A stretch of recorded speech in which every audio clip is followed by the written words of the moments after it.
Hello students, welcome to the selection classes. आज का जो हमारा टॉपिक है पीटी 365 के पॉलिटी का पार्ट 5 हम लेकर आए हैं। ये लास्ट पार्ट है पॉलिटी का। इसके बाद आपकी पीटी 365 की पॉलिटी भी कंप्लीट हो जाती है। जैसे कि हमने आपसे प्रॉमिस किया था कि हम आपकी पीटी 365 सारे कंप्लीट करा देंगे, तो यहाँ पर सारे कंप्लीट हो चुके हैं। इंटरनेशनल रिलेशंस हमने कवर नहीं किया है क्योंकि अभी बच्चों की इतनी डिमांड आई नहीं है। अगर आप चाहते हैं फिर भी कि इंटरनेशनल रिलेशन कवर किया जाए तो प्लीज़ आप लोग मुझे कमेंट सेक्शन में लिखकर बता दीजिएगा, तो कोशिश करेंगे कि हम इंटरनेशनल रिलेशंस भी कवर कर लें।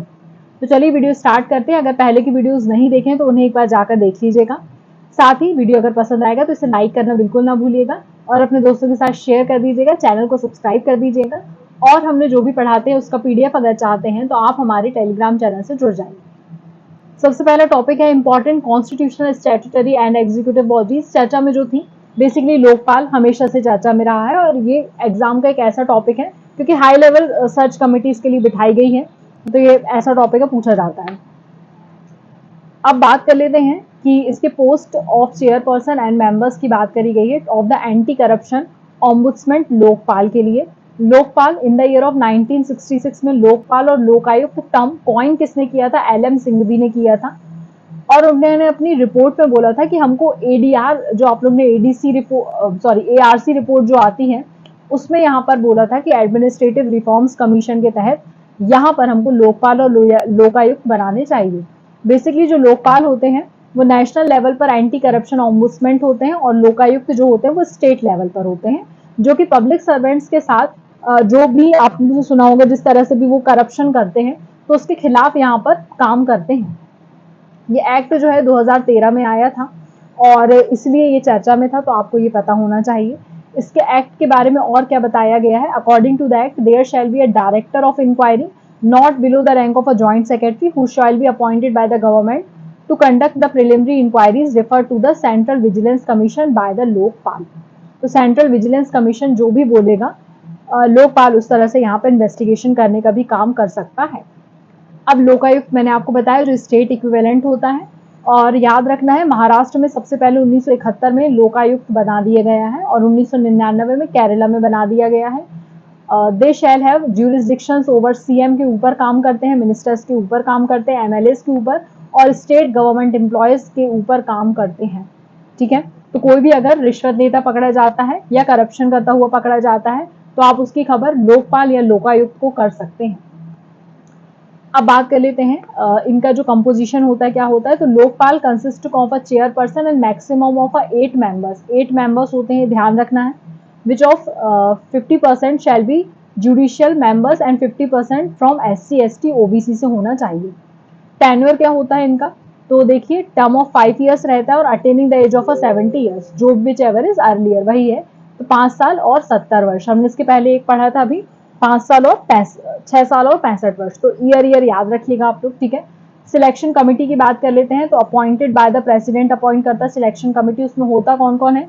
प्राइम मिनिस्टर चेयरपर्सन होता है, लोकसभा के स्पीकर होते हैं, लीडर ऑफ ऑपोजिशन होते हैं और CJI होते हैं, और एमिनेंट जूरिस्ट जो भी होते हैं नॉमिनेट किए जाते हैं वो होते हैं।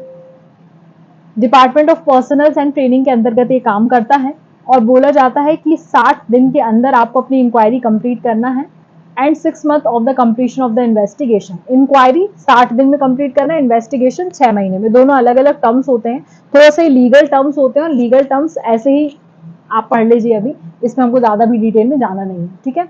Next we have delimitation commission. अभी चुनाव हुए तो डीलिमिटेशन कमीशन चर्चा में आता है, तो ये भी आपको पता होना चाहिए। ये इंश्योर करता है कि जो प्रपोर्शन है SC ST OBC विमेन का वो सब जगह एक बराबर हो सके, जितना हमने रखना है 50%, जो भी क्राइटेरिया हमने रखा उस हिसाब से होना चाहिए। तो डीलिमिटेशन कमीशन अंडर आर्टिकल 82 ने parliament enact a delimitation act. It is responsible for the readjustment of the constituencies, members and boundaries of a Lok Sabha and the state assemblies after every census. हर सेंसस के बाद ये काम करते हैं। Its decision are considered finally and unchangeable in any court. आप court पे नहीं जा सकते हैं इनके डिसीजंस के लिए, ये आप लोगों को पता होना चाहिए। और both house of the people that is Lok Sabha and the state legislative assembly दोनों के लिए काम करते हैं, ये आपको पता होना चाहिए। इसका कंपोजिशन में क्या होता है? एक सुप्रीम कोर्ट का जज होते हैं, करंट और रिटायर्ड कोर्ट भी हो सकता है, वो एज अ चेयरमैन यहाँ पर काम करते हैं। The chief election commissioner of India और the election commission nominated by him or her, वो व्यक्ति यहाँ पर होता है, और representative of election state election commissioners यहाँ पर बैठते हैं।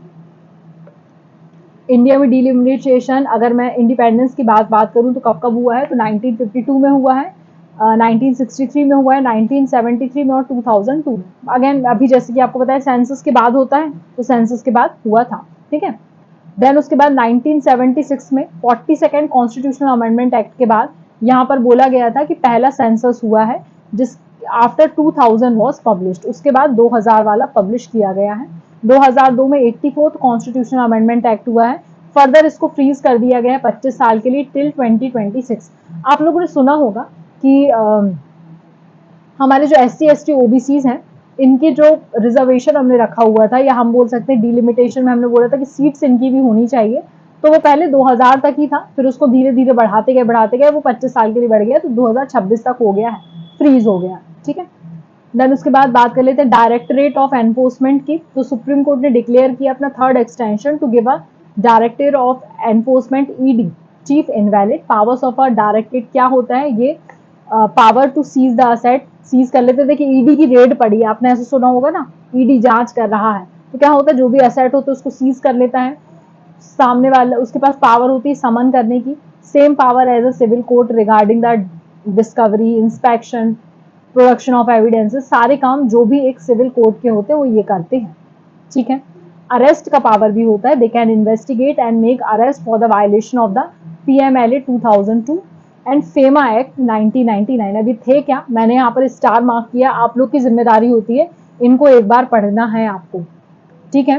फॉर्मल FIR यहाँ पर पहले आपको पुलिस के पास देना पड़ती, देन फिर यहाँ पर ये अरेस्ट करके ले जा सकते हैं, ठीक। अब बात कर लेते हैं central bureau of investigation CBI की। तो तमिलनाडु ने विड्रॉ कर लिया अपने general consent according to the CBI to probe the cases in state. Basically CBI investigation किस पे करेगा, एंटी करप्शन पे, बेसिकली जो रजिस्टर्ड होते हैं against the public officials employees of union government, उस पर काम करती है। Superintendence of a CBI related to the investigation of the offences under the prevention of corruption act 1988 जो भी इसके अंतर्गत आता है। कुछ स्पेशल क्राइम्स होते हैं वो इसके अंतर्गत आते हैं, कुछ इकोनॉमिक ऑफेंसेस, बैंक फ्रॉड कर दिया है, मनी लॉन्ड्रिंग, ब्लैक मनी, ये सारे ऑपरेशन CBI ही यहाँ पर देखती है। तो CBI यूजुअली अपने केसेस को ट्रांसफर किसको कर देती है, ED को। बेसिकली जो मनी लॉन्ड्रिंग के केसेस होते हैं वो ED को यहाँ पर वो दे देती है, ठीक है। अब बात कर लेते हैं नेशनल कैडेट कॉर्प्स की, NCC के बारे में। तो नेशनल कैडेट कॉर्प्स जो है लार्जेस्ट यूनिफॉर्म्ड यूथ ऑर्गेनाइजेशन, आपने सभी ने सुना होगा NCC के बारे में। तो इन्होंने अपना 75वां एनिवर्सरी सेलिब्रेट किया है 2023 में। बेसिकली आया कब था, तो नेशनल कैडेट कॉर्प्स एक्ट 1948 में आया था। पंडित HN कुंजरू, इनका नाम याद रखना है। Committee recommended a cadet organisation to be establish in schools and colleges at the national level, कि हर एक स्कूल और कॉलेज में आपको इस तरह के कैडेट्स बनाने चाहिए ताकि बच्चों को आप ट्रेन कर सके, उनको ऑर्गेनाइज कर सके, मोटिवेट कर सके कि किस तरह से आपको बैलेंस करके चलना है लाइफ में और नेशन के प्रति आपको उत्तरदायी होना है। बेसिकली एक ट्राई सर्विस ऑर्गेनाइजेशन होती है जिसमें आर्मी, नेवी और एयर विंग्स की सारी चीजें सिखाई जाती हैं। न्यू दिल्ली में आपको इसका हेडक्वार्टर मिल जाएगा। NCC और NSS में क्या डिफरेंस है ये भी पूछ सकते हैं। ये मिनिस्ट्री ऑफ डिफेंस के अंतर्गत आता है, ये मिनिस्ट्री ऑफ यूथ अफेयर्स के अंतर्गत आता है। ये 1948 में स्टैब्लिश हुआ है, 1969 में स्टैब्लिश हुआ है।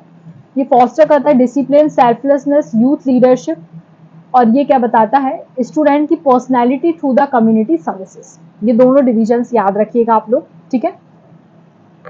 फिर यहाँ पर हमने बात कर लेते हैं competition commission of India, CCI हमेशा चर्चा में रहता है। 2003 में इसका एस्टैब्लिशमेंट होता है under the government competition act 2002, और यहाँ पर मिनिस्ट्री ऑफ कॉर्पोरेट अफेयर्स के अंतर्गत आता है। 6 मेंबर्स और एक चेयरपर्सन होते हैं, मतलब टोटल 7 मेंबर्स हो गए, 7 लोग हो गए। और अगर यहाँ पर हम बात करें इसके फंक्शन की, तो एलिमिनेट करता है practices having the adverse effect on the competition, promote and sustain competition, basically monopoly किसी की ना बढ़ जाए उसके लिए। तो यहाँ पर रणवीर कौर जो है पहली फीमेल चेयरपर्सन बनाई गई है CCI की। अब देखिए नाम इस तरह की UPSC क्वेश्चन नहीं पूछता, लेकिन क्या पूछ सकता है CCI के बारे में, तो वो मैंने आपको बता दिया। Global alliance of a national human rights, GANHRI, ये 1993 में स्टैब्लिश की गई थी, ये पता होना चाहिए। ये सुप्रीम डेलिबरेटिव बॉडी है ये ब्यूरो जो है ये एग्जीक्यूटिव कमिटी भी यहाँ पर फॉर्म करता है, इसकी जनरल असेंबली भी होती है।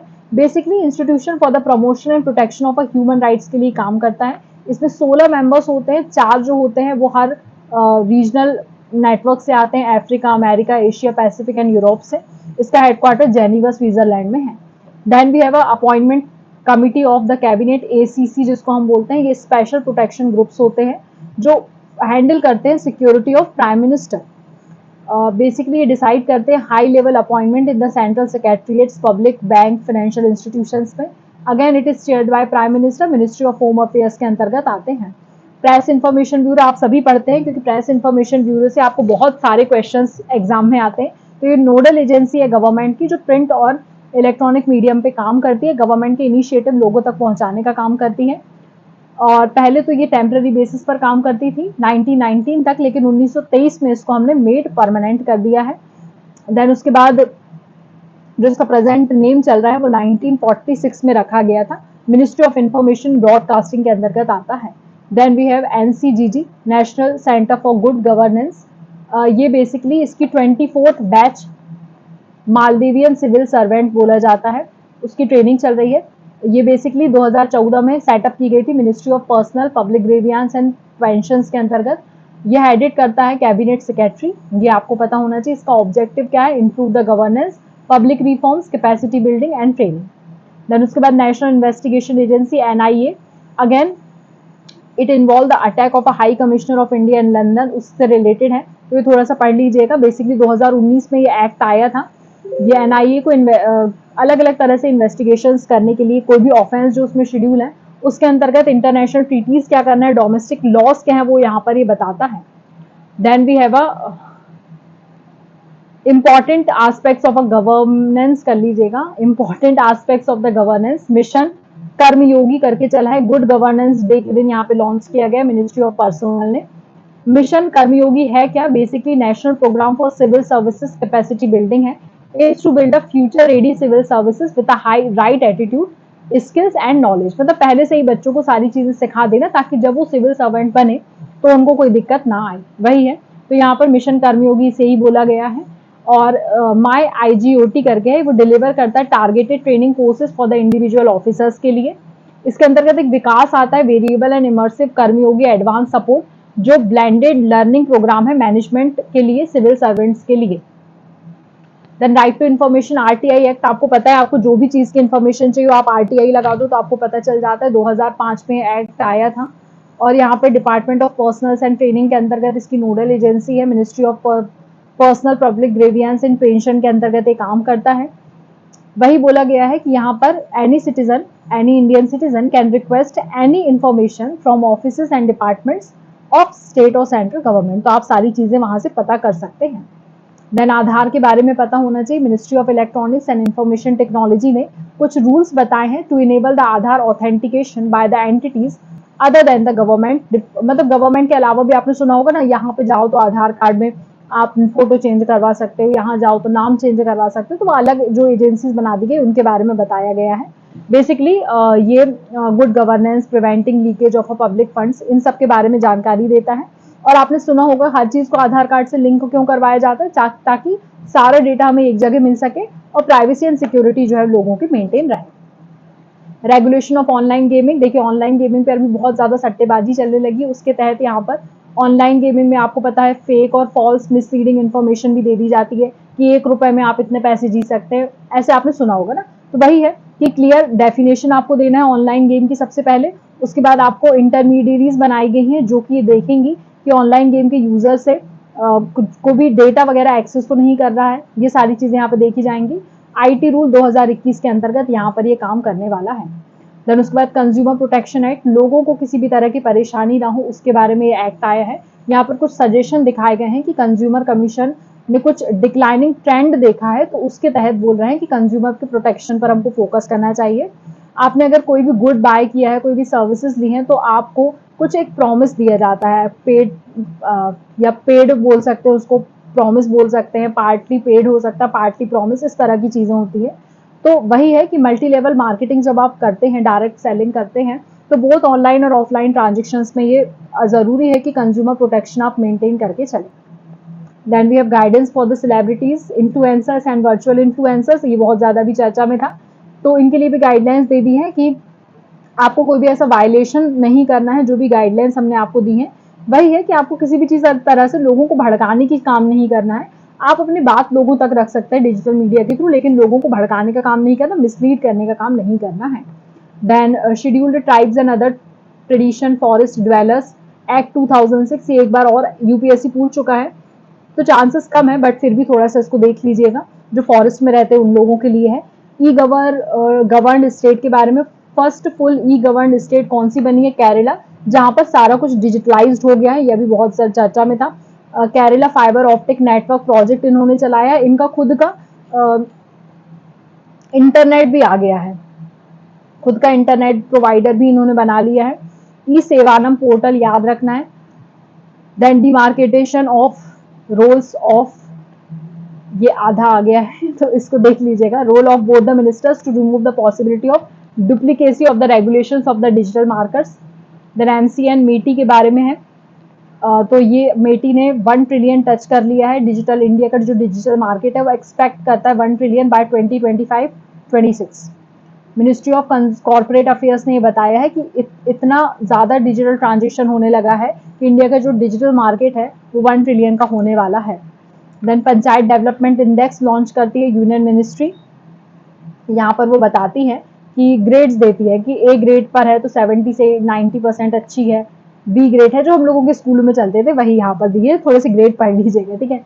आईना डैश वोट फॉर सिटीजन्स, यहाँ पर political and administrative reforms, finance, planning, citizen centric governance, delivery of basic services, इसके बारे में बेसिकली 5 ब्रॉड पिलर्स जो होते हैं आईना के वो बताए गए हैं। ये आप लोगों को पता होना चाहिए, इसको एक बार पढ़ लीजिएगा, बहुत ज्यादा कुछ इसमें इंपॉर्टेंट नहीं है, लेकिन फिर भी लॉन्च किया गया है तो कौन कौन से पैरामीटर्स शामिल नहीं है ऐसा करके क्वेश्चन पूछ सकते हैं, तो पढ़ लीजिएगा, ठीक है। फिर यहाँ पर award for the government servants के लिए अवार्ड्स यहाँ पर दिए गए हैं, तो department of personnels and training देता है। Awards given by the private bodies organization देती है कॉम्पिटेटिव अथॉरिटी के लिए। Secretary of the concern ministry, इन सबको दिया जाता है जो बहुत ज्यादा ट्रस्टवर्दी होते हैं उन्हें बेसिकली दिया जाता है। आर्टिकल 311 का 2 subsection C, terminated 4 government employees under act this, Jammu and Kashmir के कुछ लोगों को वही है कि थ्रेट कर रहे हैं आप, सिक्योरिटी ब्रीच कर रहे हैं, उसके बेसिस पर यहाँ पर कुछ लोगों को क्या कर दिया गया है, टर्मिनेट कर दिया गया, उसके बारे में बताया किस आर्टिकल के तहत, आर्टिकल 3112 सबसेक्शन सी। तो यहाँ पर हमारा पॉलिटी का सारा कोर्स खत्म हो जाता है। तो पॉलिटी के पहले की वीडियोस नहीं देखे तो उन्हें एक बार जाकर देख लीजिएगा। वीडियो अगर पसंद आया तो इसे लाइक करना बिल्कुल ना भूलिए, अपने दोस्तों के साथ शेयर कर दीजिए और चैनल को सब्सक्राइब कर लीजिए। धन्यवाद।